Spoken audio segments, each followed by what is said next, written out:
Hey everybody, Rob Maurer here. Welcome back to Tesla Daily. Hope everybody had an amazing Labor Day weekend. We got a lot to catch up on today. You may notice the audio is a little bit different and we might have a little bit of background noise. I am recording in a cabin in northern Minnesota and we've got kind of a windy day here today. But as I tweeted over the weekend, I am taking advantage of a brand new Starlink setup here, so kind of cool. We'll be uploading Tesla Daily today via Starlink.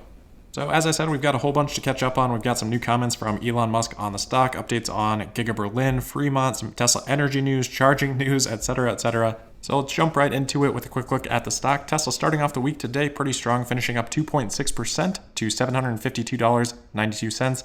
That compared to the Nasdaq up 0.1% on the day. The Dow and the S&P 500 were both down. For our first story here, we've got some more leaked details from Elon Musk. You may remember that we did that quick live stream on Friday evening to discuss those leaked conference call details. Well, now we have a leaked email from Elon Musk that surfaced over this weekend. I believe this was first shared out by Alan Chen on Twitter, but since has been validated, confirmed with other sources. So it's an email from Elon Musk to the entire Tesla organization with the title of, quote, "If we execute really well, I agree with ARK Invest," end quote. The body of the article then just links to a Tesmanian article about ARK Invest confirming their base case $3,000 per share Tesla price target for 2025. And then, of course, they do have their range from 1,500 bear case up to 4,000 bull case. And, of course, many other outcomes based on their Monte Carlo simulation, so some even above that $4,000 level. If you have any doubts about the authenticity of the email still, well, Elon Musk did also like the tweet to this article from Tesmanian.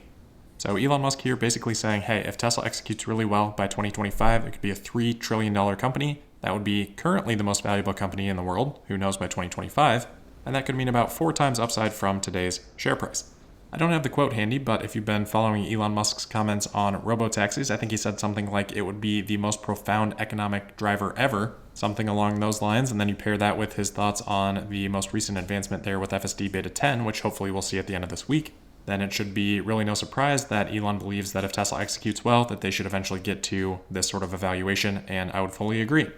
For me, this does bring to mind something we've been talking about a bit recently, and that is Elon Musk's compensation plan. We all expect that to kind of expire next year sometime, so then we're left with the open question of if Elon Musk gets another compensation plan, or if he takes more of a diminished role in Tesla. And I think for me, with what I've seen from Tesla at AI Day, all of the potential with the Tesla bot, and then these comments from Elon Musk about where the valuation could eventually go, I think to me it's looking a little bit more likely like we might see a third Elon Musk compensation plan. I certainly hope that we do, and I would love to see something structured around hitting a valuation in that multi-trillion-dollar level, hopefully even a little bit higher than $3 trillion as would be suggested by that base case ARK price target. Obviously, we've got a ton of very interesting things lining up for next year, but I think that compensation plan, what happens there, is very high on that list as well. All right, next up, and kind of rounding out the leaked details portion of the episode. So we've got another update here from Electrek on something that was shared in that conference call last week. And this is from Elon apparently saying that, quote, "This month will be the craziest month for deliveries Tesla will ever have," end quote. So bear in mind that that tweet might not be exactly precise. This is probably from an employee listening to the call. Maybe they weren't transcribing it exactly at that moment. Maybe they're just repeating what they heard or what they thought they heard. Could be right, could be wrong. Elon may have said this will be the craziest month that Tesla will have ever had, which would actually not be very surprising and changes the context there quite a bit. Anyway, the craziness all stems from September being the last month of the quarter and Tesla still using delivery waves because they don't have localized production in every region right now. So Berlin's going to help a lot with that, and even Texas to some extent should help with North American deliveries, which itself is probably experiencing a bit of a wave, and I know a lot of people have seen their delivery estimates kind of change around. I'm guessing that's part of why that's been happening. As for the craziest month ever, well, I don't know. I think Q4's got a pretty good shot at taking that, even with a little bit of production coming from Texas and Berlin if that happens. But regardless, you're still going to have a wave. You're going to have more deliveries in Q4, and you got to deal with in December holidays. So good chance I think that is a little bit crazier of a month for Tesla. Speaking of Giga Berlin, we got an update this weekend from Der Tagesspiegel about the amount of funding Tesla may receive for Giga Berlin's battery factory. We already knew and have discussed that Tesla was likely eligible for some amount of funding. We didn't really know the amount. Looks like Der Tagesspiegel has found that to be 1.135 billion euros, an amount which is not yet confirmed, but, quote, according to Tagesspiegel information, this 1.135 billion funding for Tesla by the BMWI has been coordinated with all those involved and is ready for approval, end quote. This would apparently be to support up to about 2,000 jobs, and they also write that, quote, in addition, according to Tagesspiegel Research, Tesla's billions in investment in the new battery cell factory in Grünheide are significantly higher than known, end quote. Now, I think we kind of already all knew that because of the comments that have been made in various places, including by Jörg Steinbach. Publicly, Tesla has said they're targeting about 500,000 from Giga Berlin, but it looks like they're actually targeting up to about 2 million vehicles per year at some point. From drone flyover videos, too, it looks like we've got some movement on battery manufacturing equipment for Berlin. There's some new photos of these 5 different machines, which consensus right now seems to be that they are chillers for water for battery manufacturing. Very exciting to see that sort of stuff start to appear on site, but we do need to keep in mind that Tesla has said that one of the advantages of their higher cash position right now is that they can buy equipment ahead of time to hopefully remove any constraints from ramping production when that does actually start to happen. So seeing those chillers on site doesn't necessarily give us a whole lot of insight into a production timeline. Next here, kind of a crazy story related to the FSD beta. This video surfaced on a YouTube channel by the name of Dr. Elon of FSD beta 8.2 running in the Ukraine. Apparently, some customer there was able to somehow hack in and get access to that version. Obviously, 8.2 is a while back, but they showed a video of it operating there on the streets of Ukraine. So it's certainly not perfect. I mean, 8.2 not perfect in the US either, but it is able to drop in there and still be utilized, do things like take left turns at intersections, drive down single lane, bidirectional roads, things of that sort. So kind of cool to see it operating in a jurisdiction that we normally wouldn't see it in. Obviously, Tesla will have to do some different work for each individual region, but hopefully this kind of helps demonstrate the strength of the overall strategy that Tesla is pursuing. As for the whole hacking situation, obviously anytime there's that in a headline that raises security risks, but I would just note that hacking and being able to download a different version of firmware is a very different thing than something that would be a lot more concerning, which would be, let's say, hacking into somebody else's vehicle and somehow being able to control their vehicle. Just a very different set of security for those things. Nevertheless, hopefully this will highlight a vulnerability for Tesla that they can then improve on for the future. Elon did like a tweet about this situation from Holmars, so he doesn't seem to be all that terribly concerned. Next, we've got an update on a Tesla energy project, so we'll hop over to the UK. Bloomberg is reporting that construction has now started for what will become the UK's largest energy storage project. They say it'll be capable of 99 megawatts of power for 2 hours, so we can do the nice math on that. That gets us to 198 megawatt hours of energy storage. Kind of a longer timeline than what we have seen for some of these other projects in the past. It looks like this is scheduled to be completed sometime in early 2023. Couple of other quick hitter stories here. First, we'll move over to Fremont, where Teslarati has noticed that Tesla has actually filed for an expansion with the city of Fremont for General Assembly Line 4.5. So this is the most recent permanently installed General Assembly Line for the Model Y. So despite a lot of the chatter that we have been hearing about Tesla reducing their investments in Fremont, potentially shutting that down eventually, looks like at least at this current point in time, Tesla is continuing to expand, albeit probably in a relatively small way, there in Fremont.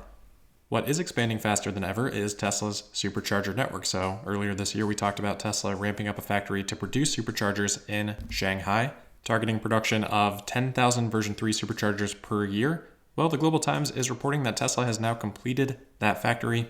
Doesn't mean that it's at full production rate yet, but from start to finish would have taken about 7 months to build that out. Separately, Tesla China also released a video of, I guess, sort of an advertisement explaining the benefits of the Supercharger network there in China.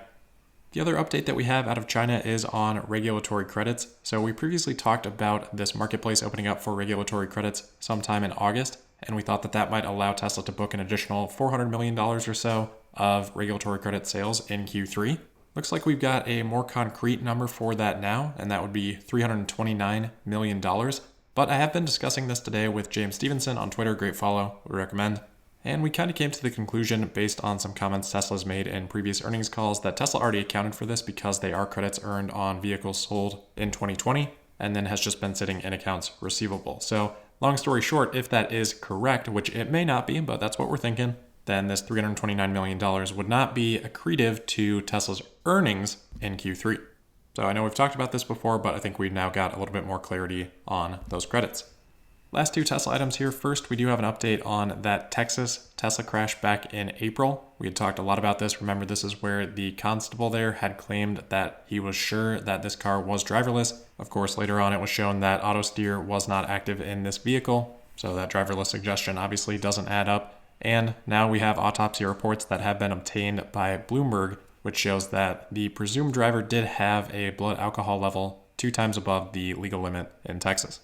So with all these new details, very disappointing in terms of how that crash was covered. I think the damage from that coverage can't really be undone, despite a lot of missing details, obviously in that original report, and just inaccurate comments there immediately by law enforcement. So I guess the best that you can hope for there is some lessons learned. The last Tesla-specific item then, just kind of throwing this in here because I know we'll see a lot of comments on it today if I don't talk about it, but I can't verify this, but we did see a tweet here from the supposed account of a multi-billionaire by the name of Leo Kogwan, who is apparently buying 1 million shares of Tesla, or may have bought them today, not clear, which would obviously be a very significant investment for an individual to make. So maybe we'll get some more official reporting on that in the coming days. If any of that buying did happen today, that could have been part of the reason for the stock's performance on the day. Again, that's not verified. I think it's probably more likely to be accurate than not, but we'll keep an eye out for any more information on that. Lastly then, we've got a couple of industry updates to wrap up with. First, Toyota has updated their electric vehicle plans for 2030. They now plan to sell 8 million electrified vehicles annually in 2030, 2 million of those to be fully powered by batteries or fuel cells. So both just targets at this point in time, but Toyota's target there for EV production for 2030, less than a tenth of what Tesla is targeting. Toyota looks to continue to believe in the diversity of powertrains. Even in the announcement today, they talked about hybrid electric vehicles, defending that by saying that the amount of batteries that they've put into hybrids would only be enough for about 260,000 pure electric vehicles, and that by instead putting them into hybrids, they believe they've achieved emissions reductions that are equivalent to 5.5 million battery electric vehicles, which, as we've gone through before, I would definitely argue with. They also continue to make comments and bet on solid-state batteries, but they say they're still working on what materials to use. To me, not the most inspiring comments there. I think Toyota will continue to lag behind in EVs. The other item then is that GM late last week did announce that they'll be shutting down production at a significant number of their North American facilities due to chip shortages. In the meantime, they'll continue to make their full-size SUVs, heavy-duty pickup trucks, obviously their profit centers, and unfortunately their heaviest emissions vehicles too. I do kind of wonder if actions like that continue to be taken, if that would affect the regulatory credit market at all this year. So that should about do it for today. Just a quick heads up that Netflix has released the first portion of its docuseries on the SpaceX Inspiration 4 mission, which will be the first space flight to orbit the Earth with only private citizens on board. So just wanted to pass that along if you are interested, but as I said, that'll wrap it up. So as always, thank you for listening. Make sure you're subscribed and signed up for notifications. You can also find me on Twitter at Tesla Podcast, and I'll see you tomorrow for the Wednesday, September 8th episode of Tesla Daily. Thank you.